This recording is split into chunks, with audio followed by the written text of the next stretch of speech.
But one of my favorite parts of history in this area, the British ships came here, as we know. Locals know this story well because we celebrate it every year at the Margaretta Festival. And they asked for the king's timber. And that was so offensive to the locals, and so did they interpret that as a threat to our life, the threat to our children, to take what we've worked so hard to produce. We, of course, fought them back, and we did that on a number of occasions, to the point where the British Empire referred to down East Maine as the Hornet's Nest. That was our nickname across the big pond, the Hornet's Nest. You go there, and it's like poking a stick in a hornet's nest. They're going to sting you, and you're going to run with your tail between your legs. Well, my very respectful and honest question is, what in the world happened to that mentality?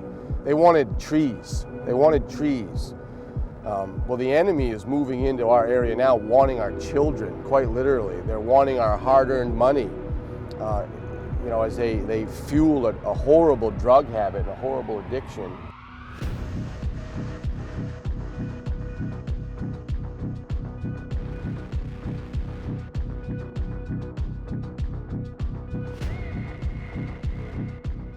It's ruined a lot of our youth. The availability of drugs on the street has increased, and the number of drug overdoses has increased drastically here in Washington County. So this is the trailer. The community is very aware of this trailer. The community is very aware that there's an issue here. The law enforcement is very aware of the issue here, and they're just trying to get things set up so that they can make an arrest and it's going to count.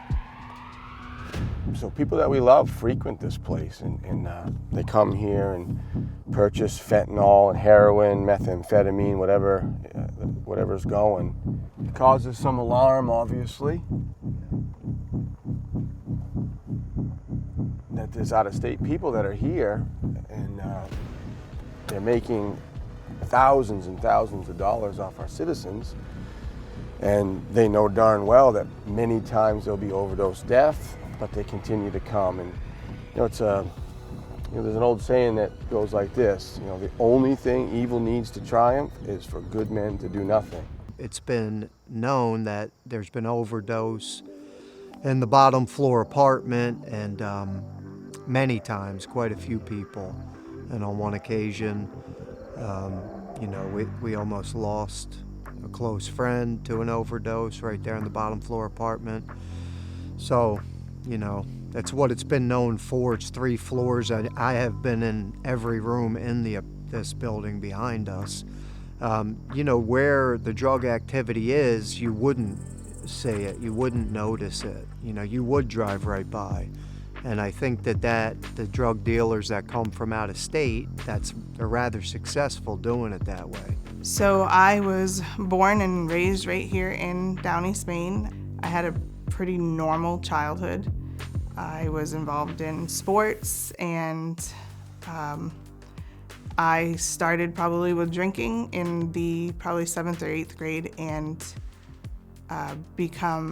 became an addict by the time I was a freshman in high school. And thankfully for me, I met someone when I was a junior, and they were not gonna have it. And with a push from them, I was able to get myself out of that lifestyle. I've been clean and sober for almost 20 years. When I was in high school, my brother was just getting out of the 8th grade. I just watched him slowly slip away into his addiction and, doing things that I would never expect him to do. Really, the fact that he lived as long as he did is kind of amazing because, he was definitely living on the edge.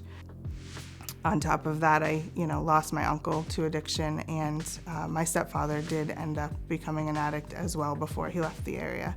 He, passed away a couple years before my brother did.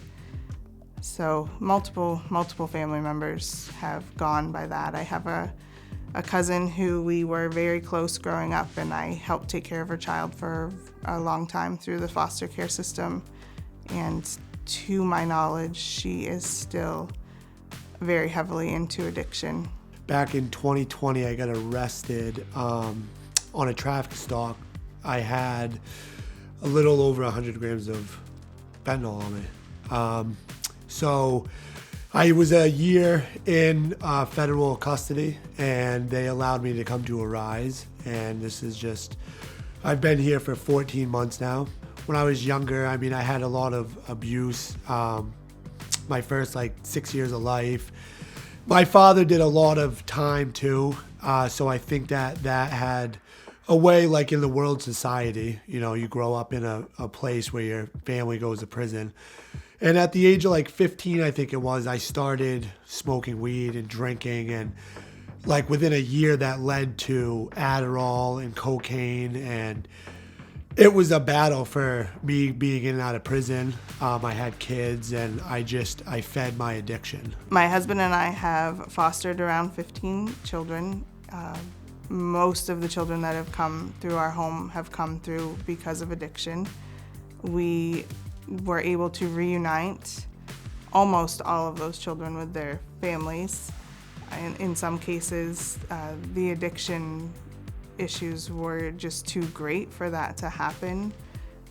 We do have an adopted daughter, and she has done really well for herself given the situation in which she was raised, and she does have a good close relationship with her biological family. However, they are still struggling with addiction, so it's very hard to watch her and see how that affects her as a person, and not be able to fix that problem for her. So I was in Somerset County Jail, and I was doing the whole feeding thing. I was trying to get on Suboxone, and I remember my wife now, she would pray for me, and I was in a cell, and I remember the smells of that jail cell and the desperate of, man, this isn't my life. This isn't who I need to be as a father, as a husband. And they pointed me to Arise. So when I came to Arise, you get fed all the word, and it's intense for a little while.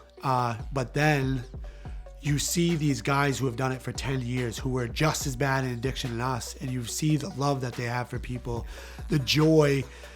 And when you really dig into the Bible, that's what made me change. The peace, the love that I have, the want to be around addicted people and help them, and to just change their lives and point them to our Lord is what we need to do as society and this world. So the world, they did tell me to do something different. They told me to go on Suboxone. And I wasn't even doing heroin. I was drinking. And in 2019, they started bringing Suboxone into the prisons for the MAT program. And they literally put me on Suboxone for alcohol. I had no heroin charges. I had only been convicted for meth and driving charges. And they basically said, well, you just want to get high, so this is a legal way to get high. And the guys that were doing fentanyl and dope, I watched them on Suboxone just waiting to get high because you get used to it. And it was just a matter of time before you go on relapse. And at that point when I was on it, it was like, well, I can still drink. I can still do drugs while I'm on Suboxone. I just can't do heroin. And it was just a crazy cycle. And right now in the prisons, that's what they do. The second you walk in, they want to put you on Suboxone. And I remember in 2019 when I came off Suboxone, the girl that had put me on it, my counselor, she was like, man, you can't come off this. Why are you coming off this? This is such a bad decision for you. And I was like, well, I drink alcohol and I smoke crack. It doesn't affect anything that I'm doing on the streets. So it's just a cycle that they don't really care about. I have 3 kids who I don't want to grow up in that life. Yeah, I think it's pretty common for a lot of families to not just be one generation deep. It goes for a long time, and some of us step out of it, and more, I think, don't.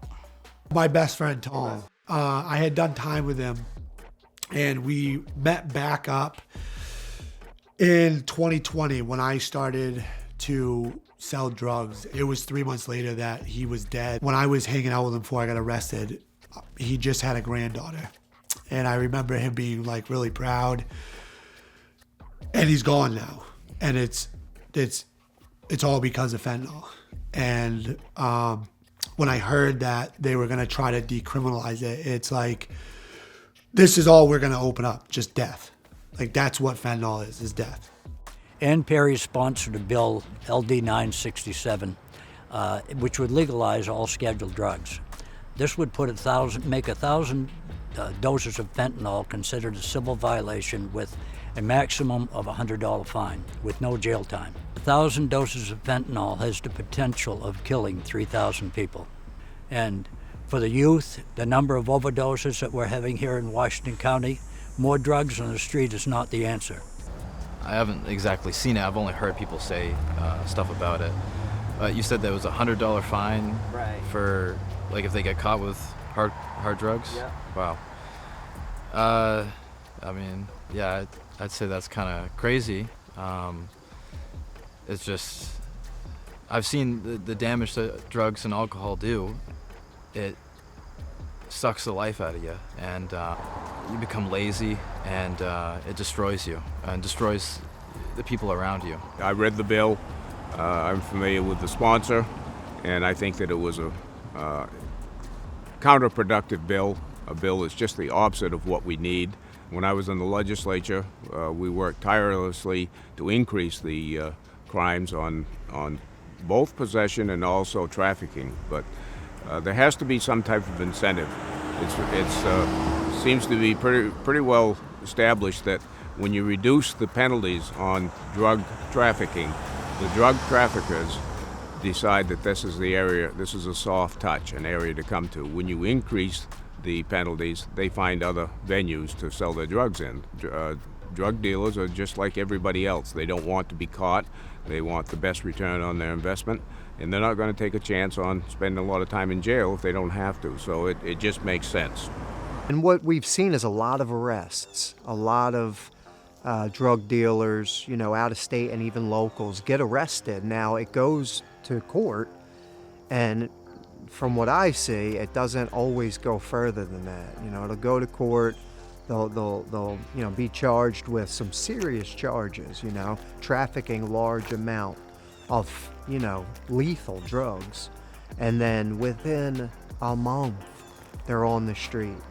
It's just happened. I just got a text message last night at 10 p.m. A man I was visiting in the jail. We get to visit every Tuesday night in the jail. And the man I was visiting, he was locked up for serious drug trafficking charges. He was in there for 2 months. And then I just got a message from his dad, so-and-so's out. They dropped his drug charges. And I'm just like, oh dear God, why? Why would they do that? But that's the type of battle we're in. It's bad. I got charged in 2020, and I got caught with 100 grams, and that was like, oh man, now these guys, in 2 years, you're going from 100 grams to 6 pounds of fentanyl and 6 pounds of cocaine. Like, it's nothing. Drove it around, and it's insane. I 100% think the pandemic made it worse. People were paid to stay home.